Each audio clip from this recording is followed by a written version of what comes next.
மெட்ரோபிக் viewers எல்லாருக்கும் வணக்கம். உலக புகழ்பெற்ற அகஸ்திய ஜீவனாடி பாபு சாரை மீட் பண்ண வந்திருக்கோம். வாரம் நிறைய ப்ரெடிக்ஷன்ஸ் பார்த்துட்டு இருக்கோம். அதே மாதிரி ராசி பலனுக்கு மிகப்பெரிய வரவேற்பு.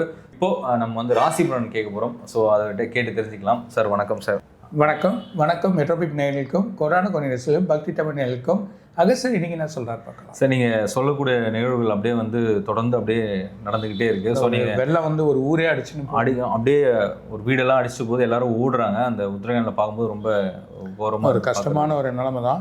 இருந்தாலும் நார்த்தில் நம்ம ஃபஸ்ட்டு இயர் ஸ்டார்ட் பண்ணச்சுலேயே சொல்லிட்டேன். ஆனால் நீங்கள் பாதுகாப்பாக இருக்க ரொம்ப பாதுகாப்பாக இருக்கணும். மலையில் இருக்கவங்க அத்தனை பேரும் பாதுகாப்பாக இருங்க. நிறைய பேர் ட்ராவல் பண்ணி போகாதீங்க கொஞ்சம் நாளைக்கு அப்படின்றதான் நான் சொல்லின்னு இருக்கேன். இப்போ திரும்ப அதே தான் நான் சொல்கிறேன், யாரும் ட்ராவல் பண்ணி போகாதீங்க. குரூப்பாக ரொம்ப இதுவாக பண்ணி வேணாம். ஸோ கொஞ்சம் பார்த்து செய்யுங்க. நல்லா தெரிஞ்சவங்க அந்த ஏரியாலாம் நல்லா தெரியும்னா போங்க. ஒருத்தரை காப்பாற்ற முடியும், நம்ம ஒரு 100 பேரை காப்பாற்ற முடியுன்ற எண்ணங்கள் வளர்த்துக்கோங்க. கண்டிப்பாக இனிமேட்டு வர காலத்தில் நம்ம ஒரு 100 பேர் இந்த ரூட்டில் போங்க, இந்த ரூட்டில் பண்ணுங்க அப்படின்றத கரெக்டான கிளியர் கொடுத்து அவங்கள எடுத்துன்னு போயிட்டு தண்ணி இருக்கிற இடத்துல அதிகமாக தண்ணி எந்த நேரத்தில் சடனாக பெரிய மழை வரும்னு யாருக்குமே சொல்ல முடியாது.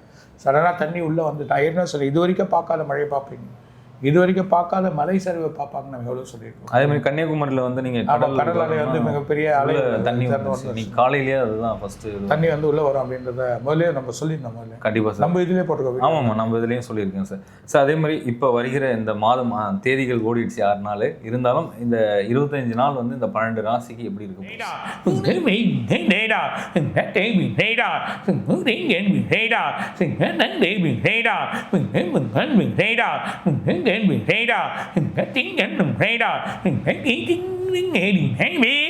விருச்சிக ராசி, அதுவும் உங்களுக்கு இருக்கக்கூடிய விசாக நட்சத்திரம், அது இல்லாமல் அனுஷ நட்சத்திரம், கேட்டை நட்சத்திரம், இந்த 3 நட்சத்திரமே சரியில்லை.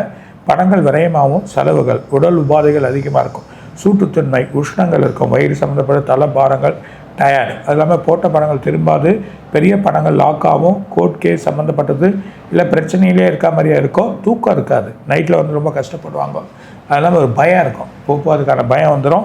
உறவு வழியில் சில செலவுகள், அது இல்லாமல் இடங்கள் போட்டது, பிஸ்னஸ் பண்ணுறவங்க பிஸ்னஸ் எதிர்பார்த்தது பணங்கள், பயணங்கள் போக வேண்டியது, அந்த பயணங்கள் கிடைக்காது. வெளிநாட்டில் போய் அங்கே பயணமாகி அதுக்கான பணம் வர்றது. சில கல்வித்துறையில் புது கல்வி எடுத்து படிக்கலாம்னு நினைக்கிறோம். அந்த தடைகள் வந்து நிவர்த்தி இல்லாமல் இருக்கும்.